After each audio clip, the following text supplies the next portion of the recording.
Hindi kaya nabudol si Atty. Claire Castro sa pagkakatalaga bilang USEC ng PCO? Pero bago natin pag-usapan yan, syempre, congratulations kay Atty. Claire Castro sa kanyang bagong karera at bagong posisyon sa gobyerno. Sa kabila ng pagiging masaya ng aking damdamin, mga kababayan, hindi ko maiwasan kung planado ba ito ng administrasyon, kung nabudol ba si Atty. Claire Castro. Sa talino ni Atty. Claire Castro, hindi naman siguro. Pero ilalatag ko pa rin yung aking opinion na baka lang strategy nga ito ng kampo ni Bongbong Marcos para patahimikin si Atty. Claire Castro. Bakit ko nasabi yan? Tignan natin itong ano niya. Tignan natin to. Ito yung YouTube channel ni Atty. Claire Castro. Sinearch ko dito yung Erwin Tulfo na content niya. Tignan nyo. Erwin Tulfo, minura-mura si Senator Risa, fake news naman pala siya. Erwin Tulfo, asyumerong nagmamalinis. Di ba? Very critical. Erwin Tulfo nilait si Senator Trillanes, fake identity na nga, fake news, baka fake news pa. Ning Santos, Erwin Tulfo, iniwasan ang mga GRO. Bakit daw? Ilang babae ang pinakasalan ni na Rafi at Erwin Tulfo sa Amerika?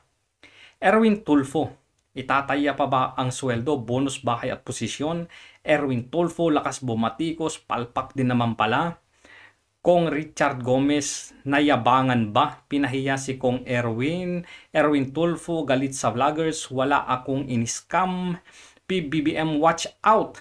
Tagapagtanggol si Erwin Tulfo ng Duterte War on Drugs. Representative Erwin Tulfo gustong maging senador, nautal sa isyong babala, hindi ko alam yan. Erwin Tulfo, ano ba talaga ang dahilan kung bakit tumakbo sa Amerika, siguro to, sa US? Representative Erwin Tulfo, iboboto mo pa ba? US citizenship ni Erwin Tulfo umamin na, huli sa bitag. Erwin Tulfo aka Eric Sylvester Tulfo, kung magmura sa Pinoy. Erwin Tulfo, gaano ka kagaling sa batas? Bakit pinalusot ng COMELEC ang US citizenship ni Erwin Tulfo? Erwin Tulfo, US citizen pa rin? Patunay na hindi na Pilipino? Rabbit Tulfo at Erwin Tulfo pareho lang na meke sa Amerika. Erwin Tulfo, TNT ako sa Amerika. Kasinungalingan. Erwin Tulfo, iwas sa negative campaigning. Erwin Tulfo, aral muna, wag puro mura. Erwin Tulfo, nanlulokos nga sa Amerika bilang TNT. Erwin Tulfo, tumalislis pa Amerika dahil sa ibinintang na dollar issue, dollar smuggling. Erwin Tulfo, nag-fake news ng identity sa US, aka ang dami niyang content na nakakasakit sa campaign ni Erwin Tulfo. Ito yung inaalala ko eh. Pwede mo bang total nandiyan ka naman na sa gobyerno, Atty. Claire, pwede mo bang bulungan si PBBM tungkol sa issue ng kanyang isang kandidato? Pwede mo bang bulungan ang mga kalukuhan ni Erwin Tulfo? Pwede kaya yon? Request lang naman, Atty. Claire. Baka naman pwede mo nang bulungan si Pangulong Bongbong Marcos. Total, nandiyan ka naman na sa Malacanang. Ngayon, ang inaalala ko, pwede pa ba kayang gawin ito ng isang Atty. Claire Castro? So, tinanong ko si ChatGPT, maaari bang magsalita ang isang USEC laban sa kandidato ng administrasyon sa paparating na eleksyon? Tingnan natin itong sagot. Sana. Eto. Kung ang isang PCO Undersecretary USEC ay isang kasalukuyang opisyal ng gobyerno, limitado ang kanyang karapatang magsalita laban sa isang kandidato ng administrasyon dahil sa mga susunod na dahilan. Bakit daw? Eto.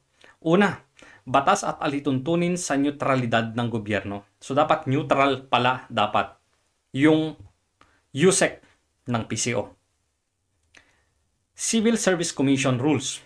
Ayon sa CSC at sa Omnibus Election Code, ipinagbabawal sa mga career officials at empleyado ng gobyerno ang pagtangkilik o pagsalita laban sa sinumang kandidato sa halalan, lalo na kung sila ay nasa non-political offices. Ito yung tanong ko kanina, di ba? Nabudol kaya si Atty. Claire Castro? Deliberate kaya ito na plano o strategy ng administrasyon para busalan si Atty. Claire Castro? Kasi hindi na siya pwedeng magsalita laban sa mga opisyal ng gobyerno. Huwag natin kakalimutan, nakaupong congressman si Erwin Tulfo ngayon at kandidato ni Pangulong Bongbong Marcos bilang senador. Again, yung mga vlogs niya, masakit yun sa kandidatura ni Erwin Tulfo. At maraming followings si Atty. Claire Castro. At sigurado ako, marami sa mga followers o subscribers ni Atty. Claire Castro ang ayaw din kay Erwin Tulfo. Mabubusalan ba ng bibig si Atty. Claire? Sadya ba ito ng gobyerno? Tuloy natin to. Election offenses. Maaring ituring na partisan political activity ang pag-atake sa isang kandidato, lalo na kung isang USEC ay gumagamit ng government resources sa kanyang mga pahayag. Pwede kaya sa pag nagbablog siya? Kasi pwede namang sabihin niya na hindi na ako nagbablog o nagsasalita bilang isang USEC. Ako ay nagsasalita bilang isang ordinaryong mamamayan. Pwede ba kayang gawin ni Atty. Claire yun? Number 2, delikadesa at professionalism. Ang Presidential Communication Office, PCO, ay may mandato na maging tagapagsalita ng administrasyon at hindi dapat gamitin ang posisyon para sa personal na political na agenda. Kung ang isang PCO, USEC, ay magsalita kontra sa kandidato ng administrasyon, maaaring itong ituring na hindi angkop sa kanyang tungkulin at maaaring humantong sa disiplina o pagbibitiw sa posisyon. Ang bigat, no? Pangatlo, exemptions. Kapag pwede o hindi pinagbabawal. May exemption pala sa pagsasalita niya ng against doon sa mga kandidato ng administrasyon o kahit mga tauhan ng gobyerno. Kung ang isang USEC ay magbitiw sa tungkulin, maaari na siyang magsalita bilang isang pribadong mamamayan. Ganito yung nangyari kay Atty. Trixie Cruz Angeles. Hindi siya nakakapagsalita, di ba?